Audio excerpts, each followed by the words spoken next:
Bismillahirrahmanirrahim. Assalamualaikum warahmatullahi wabarakatuh. Innal hamdalillah nahmaduhu wa nasta'inuhu wa nastaghfiruh wa na'udzu billahi min syururi anfusina wa min sayyiati a'malina. May yahdihillahu fala mudhillalah wa may yudlilhu fala hadiyalah. Asyhadu an la ilaha illallah wa asyhadu anna Muhammadan abduhu wa rasuluh la nabiyya ba'da amma ba'd. Sahabat Kafah Channel dimanapun Anda berada, semoga kita semua senantiasa selalu disehatkan, dirahmati, dan diberikan petunjuk oleh Allah Subhanahu wa Ta'ala untuk selalu berbuat baik dalam aktivitas kehidupan kita.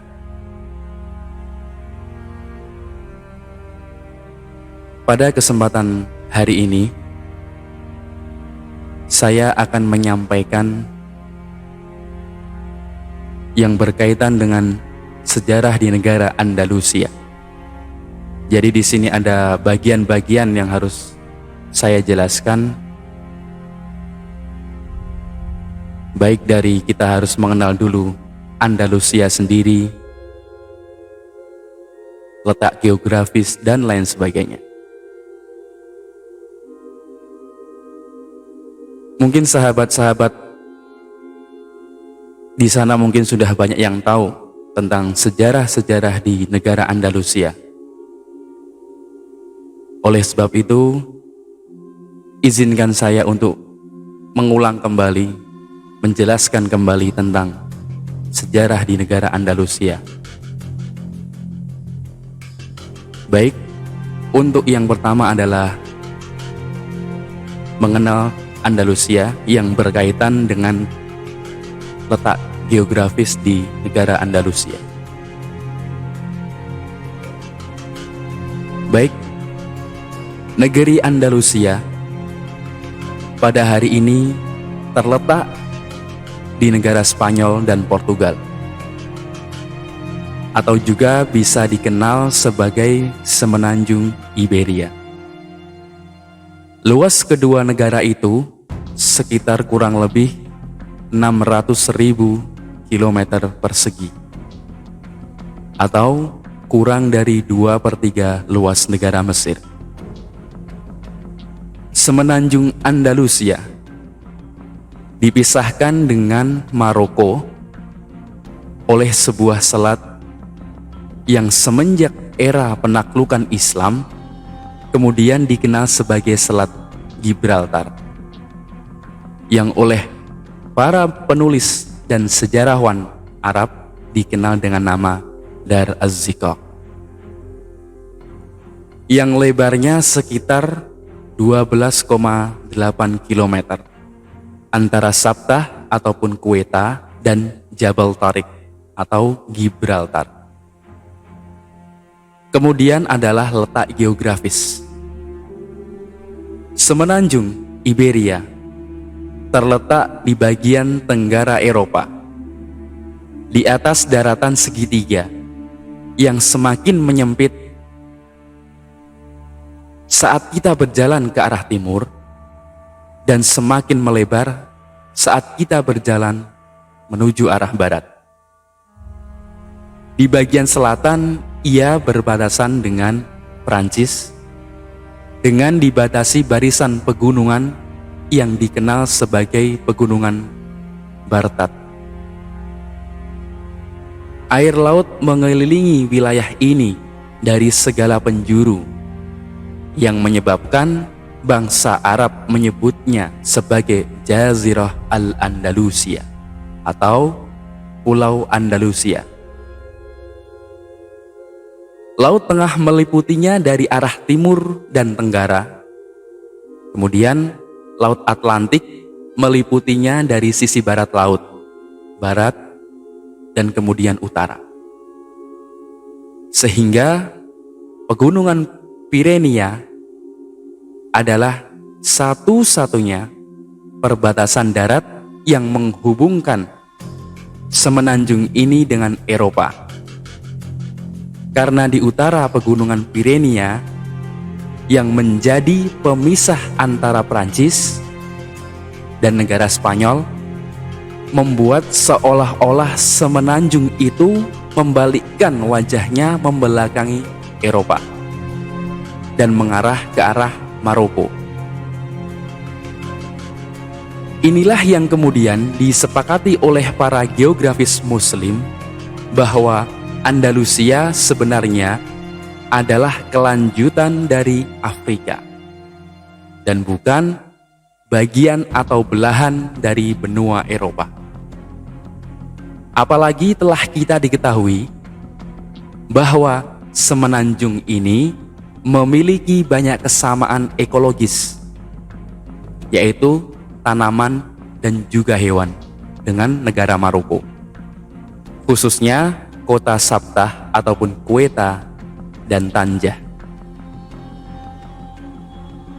Adapun dari dalam semenanjung itu sendiri, maka kita berhadapan dengan sebuah dataran tinggi yang dikenal sebagai Meseta,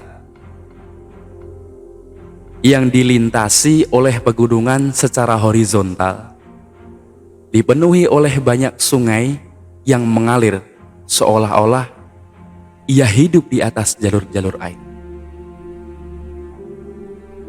Pasti banyak yang menanyakan, kenapa dinamakan dengan Andalusia atau tidak dengan nama yang lain, tapi mengapa dinamakan dengan Andalusia?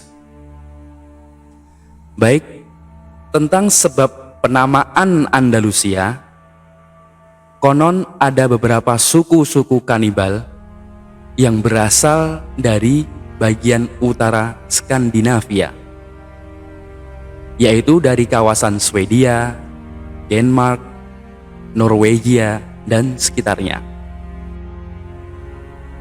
Mereka menyerang kawasan Andalusia dan hidup di sana dalam kurun waktu yang cukup lama.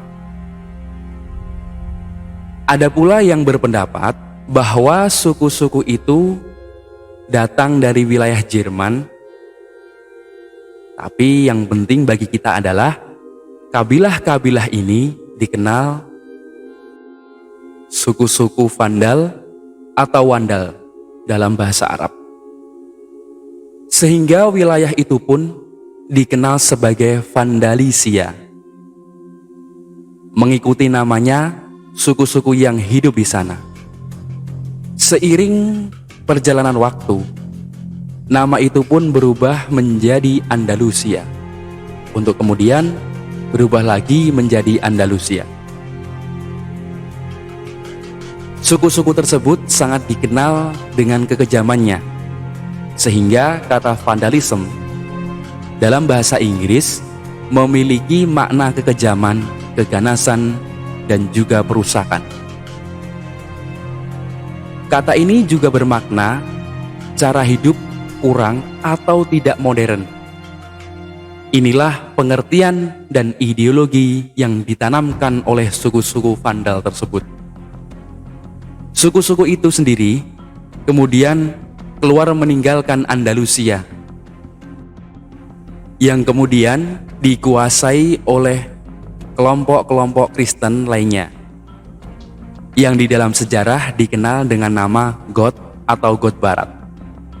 Mereka terus menguasai Andalusia hingga kehadiran kaum muslimin di sana. Baik, kemudian yang bagian kedua itu adalah tentang Andalusia pra-Islam. Kondisi kebodohan dan kemunduran di kawasan Eropa. Penting sekali bagi kita untuk mengetahui bagaimana kondisi Eropa dan kondisi negeri Andalusia secara khusus saat terjadinya penaklukan Islam. Lalu bagaimana kondisi ini berubah? Kemudian bagaimana kondisinya setelah penduduk negeri ini ditaklukkan oleh Islam? Baik, Eropa pada waktu itu hidup dalam masa-masa kebodohan dan keterbelakangan yang luar biasa,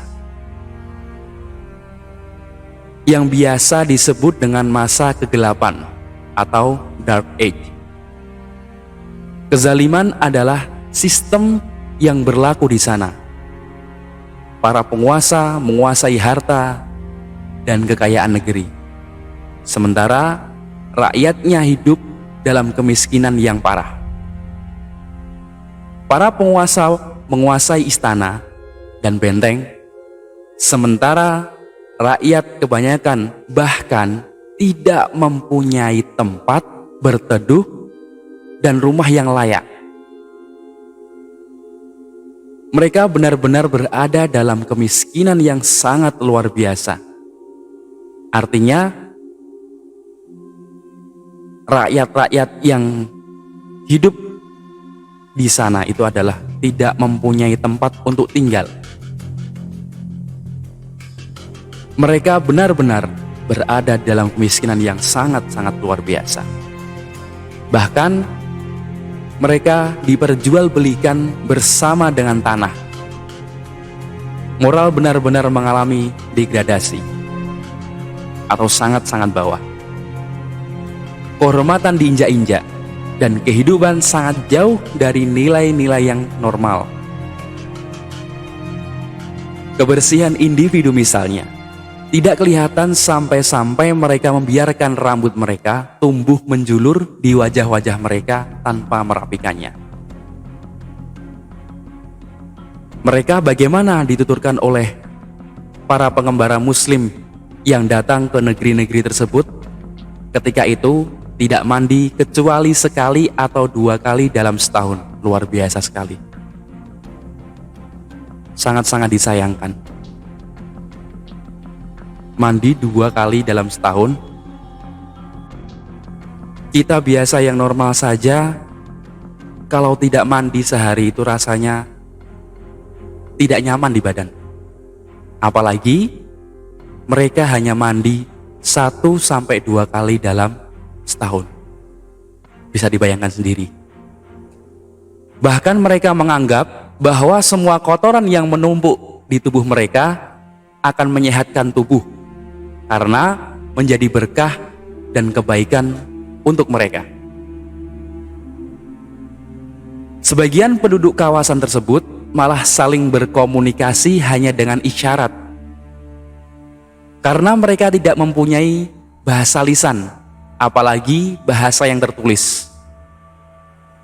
Mereka mempunyai keyakinan yang sebagiannya sama dengan keyakinan kaum Hindu dan Majusi, seperti membakar orang yang meninggal saat kematiannya, ikut membakar istri bersamanya jika sang istri masih hidup, atau membakar budak perempuan bersamanya, atau membakar siapapun yang mencintai si mayit. Orang-orang mengetahui hal tersebut dan menyaksikannya, sehingga kondisi Eropa secara umum sebelum penaklukan Islam diliputi oleh keterbelakangan, kezaliman, dan kemiskinan yang sangat parah, serta sangat jauh dari sisi peradaban dan kemodernan sedikitpun. Kekacauan Eropa yang parah itu berlangsung dalam kurun waktu yang lama. Kecenderungan pada ilmu pengetahuan di Eropa tidak muncul kecuali pada abad ke-11 dan 12 Masehi. Kemudian di akhir abad ke-4 Masehi, bangsa Gotik Barat di bawah kepemimpinan Alaric berhasil menguasai bagian barat dari Imperium Romawi. Setelah mereka mempersembahkan berbagai bentuk bantuan yang mengantarkan Kaisar Romawi, Theodosius menduduki singgasananya. Maka ketika sang kaisar meninggal dunia pada tahun 395 Masehi, Alaric, pemimpin suku Gotik Barat itu pun menjadi pemimpin terkuat di Eropa Barat dan Tengah. Tidak lama kemudian, ia segera berusaha menguasai Roma ataupun ibu kota Imperium Romawi, dan ia benar-benar berhasil menaklukkannya pada tahun 410 Masehi dalam sebuah tragedi yang masih selalu dikenang dalam sejarah Eropa. Dalam masa inilah akhirnya Imperium Romawi mengizinkan suku-suku Vandal ataupun Wandal itu tersebut yang tinggal di semenanjung Iberia untuk tinggal di kawasan barat laut ataupun di semenanjung itu, dengan syarat mereka tidak mengganggu stabilitas kawasan dan wilayah lain. Namun karena jumlah suku Vandal ini begitu banyak, sementara Imperium Romawi demikian lemah, suku-suku itu pun mulai menguasai hampir seluruh bagian pulau kurang lebih. Bahkan juga mengancam negeri Galia ataupun kita sebut juga sekarang adalah Perancis, serta melakukan berbagai tindakan perusakan dan keganasan yang sangat besar. Kemudian debu-debu konflik di Roma pun akhirnya berhenti dengan kematian Alaric. Ataulf lalu melanjutkan posisinya memimpin suku Gotik Barat. Situasi dan kondisinya kemudian berkembang hingga Imperium Romawi. Ataulf ditetapkan sebagai pemimpin di bagian selatan negara Galia ataupun Perancis. Lalu ia diangkat sebagai pemimpin seluruh suku Vandal. Desakan suku Gotik Barat yang kuat itu pun terus-menerus menekan dan mengusir suku-suku Vandal lainnya ke arah selatan. Dan ketika suku-suku Vandal itu mundur, mereka mundur sambil melakukan perusakan terhadap semua peradaban Romawi di semenanjung itu. Hingga akhirnya suku Gotik itu pun menguasai dan mengukuhkan kekuasaan mereka di semenanjung tersebut, khususnya di masa panglima mereka yang kuat, yaitu Valia. Tidak butuh waktu lama hingga Imperium Romawi mulai melemah. Hal yang kemudian membuat Gotik Barat memerdekakan diri dari kekuasaan Roma untuk menguasai semenanjung tersebut. Yurik pun menggunakan gelar raja pada tahun 467 Masehi, dan ia dianggap sebagai pendiri negara Gotik Barat yang sebenarnya. Suku ini sendiri kemudian dikenal hanya dengan sebutan Gotik di setiap fase sejarah berikutnya. Sekitar 1 tahun atau lebih sedikit sebelum penaklukan Islam terhadap Spanyol, seorang petinggi militer bernama Roderick melakukan kudeta terhadap kekuasaan dan memakzulkan Raja Yaitisya. Sehingga pada saat pertama terjadinya penaklukan Islam, Roderick lah yang menjadi penguasa negeri tersebut. Sebelum menaklukkan Islam, Spanyol mengalami berbagai guncangan, kerusakan sosial, kemunduran ekonomi, dan ketidakstabilan sebagai akibat politik, sistem sosial, dan kekuasaan yang rusak. Namun, ini tidak berarti bahwa kekuasaan tersebut tidak mampu melakukan pertahanan. Juga tidak berarti bahwa negara itu kehilangan kekuatan politik dan militernya. Ia bahkan sangat mampu menghadang, menyerang, dan menghadapi pasukan yang datang menyerangnya. Bahkan, bangsa Gotik dapat dianggap sebagai salah satu negara kerajaan yang terkuat hingga awal abad ke-6 setelah itu. Kerajaan ini menikmati kekuatan militer yang kuat dan juga terlatih, yang menggetarkan sejarah dan siap menghadapi siapa saja.